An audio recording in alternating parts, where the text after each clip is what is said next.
go. Okay. Oh, this is gonna be so creepy. I'm so excited. All right, this is the one that I've really been waiting for. I should make it bigger, huh? There you go. Sorry, guys.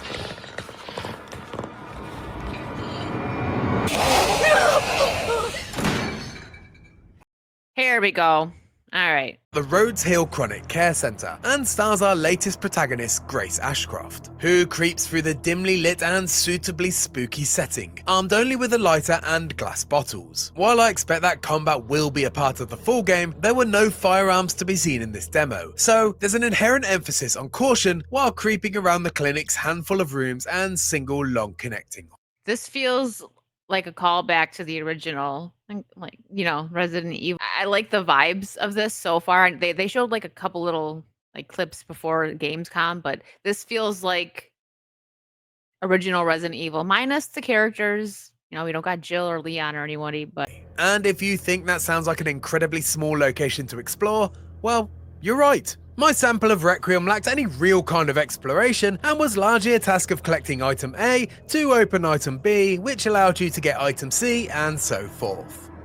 oh yeah, that's like the originals quite a bit. All sounds simple enough, right? Well, in classic survival horror fashion, your uneasy confidence is quickly jump scared out of existence upon the arrival of the as yet unnamed stalker enemy. After Grace discovers a lifeless zombie, or infected in her words, a hulking claw lurches into frame to manhandle the corpse.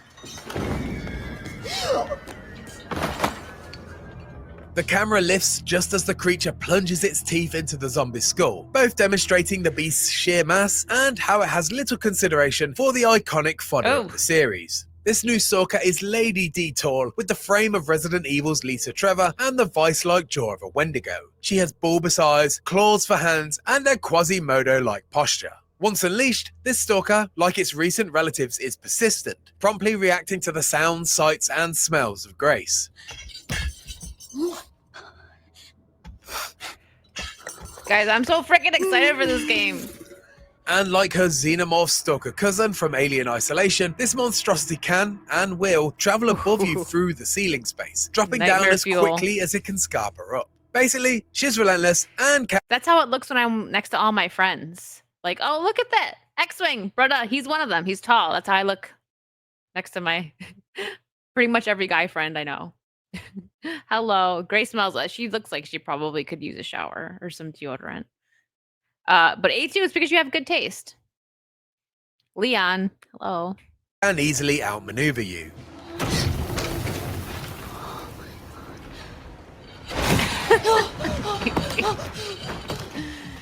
Fortunately, there are a few tools in Grace's arsenal that can help you survive though. The first being the aforementioned glass bottle. As you might expect, they're primarily used as a distraction tool, drawing the stalker's attention to the other end of the hallway and buying you time to slip past. It can also, in theory, be used as a weapon, although I'm not sure I'd recommend it. As with most stalking enemies, you can't kill or even damage Grace's pursuer.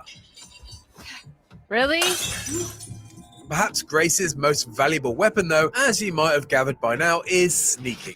While crouching, you are afforded some moments of mercy, as you take advantage of whatever small pockets of space you can find, be that under tables or behind corners. It's a useful skill, particularly in the nurse's station room, when drawing the attention of the beast is inevitable due to a scripted sequence.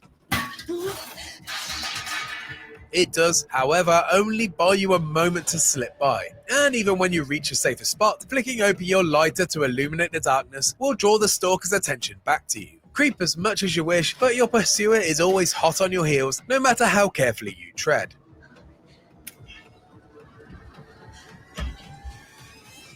This is gonna drive me nuts because I'm guessing they're eventually gonna get like guns and weapons. It'll really drive me crazy if they just remove that, but that would not be a Resident Evil game.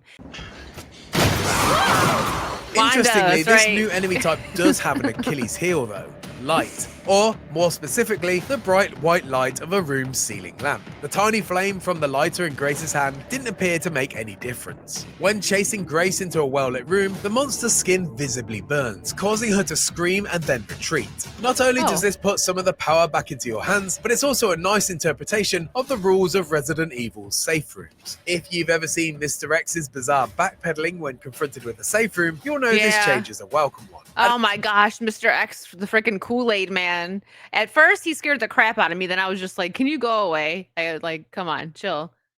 Adding some well overdue logic to the classic gameplay trope that magically blocks a stalker from entering your safe haven. While there was neither much space nor opportunity to explore, thanks to the small environment and constant presence of a terrifying stalker, what little exploring I did do felt, perhaps to no surprise, very familiar. Like Resident Evil 7, Village, and the series in general, you're managing inventory slots, examining items, finding strange keys to unlock strange doors, and fitting fuses into circuit breakers. It's all very traditional, and fans of the series will feel completely at home. That's a cool key.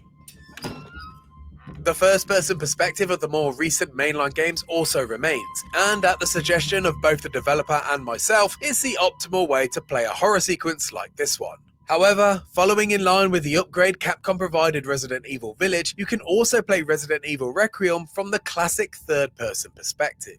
Your choice of camera can be changed on the fly in the menu anytime you wish, allowing you to freely switch and create a different kind of atmosphere. It's an interesting choice for a non-remake Resident Evil game, and certainly doesn't feel like an afterthought, even though it may cynically appear to be at first.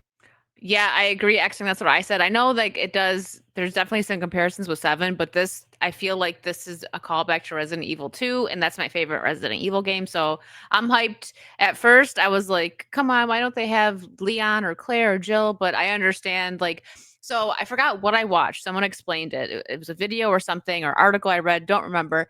But the reason why they didn't want to bring Leon is because he's been through so much crap that like certain, like, trying to do a game like this, he's like probably barely gonna flinch. He's gonna be like, okay, whatever, boom, like you're done. Like he's been through it all. So they needed to refresh and do a new character.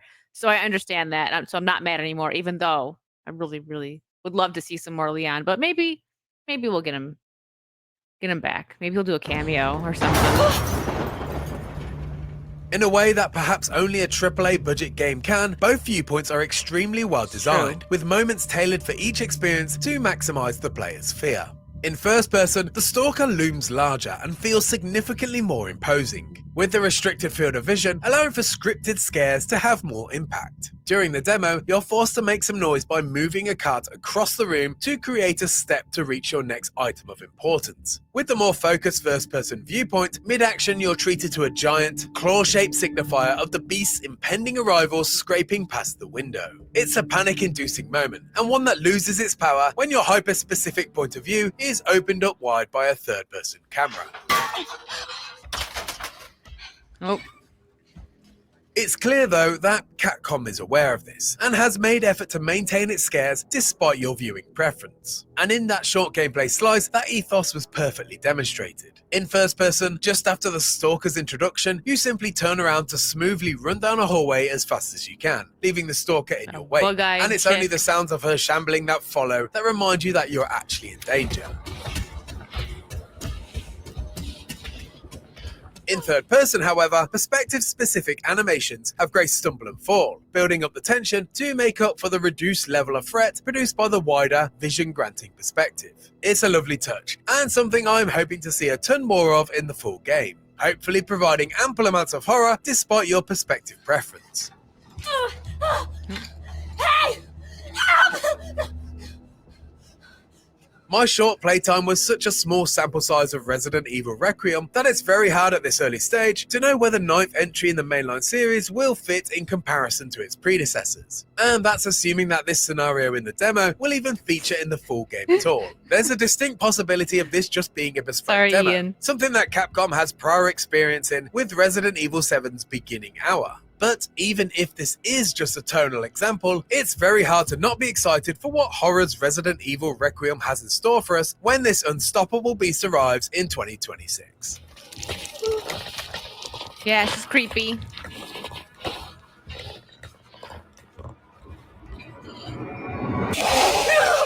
And still no zombies. I would love to see zombies come back into the games a little bit. Maybe they'll do it, maybe they won't. We'll see. I understand though that they're trying to like change it up a bit, but that was like their bread and butter, right? That Resident Evil Zombies, that was what started you know, the games. But I have pretty high hopes for this, I'm not gonna lie.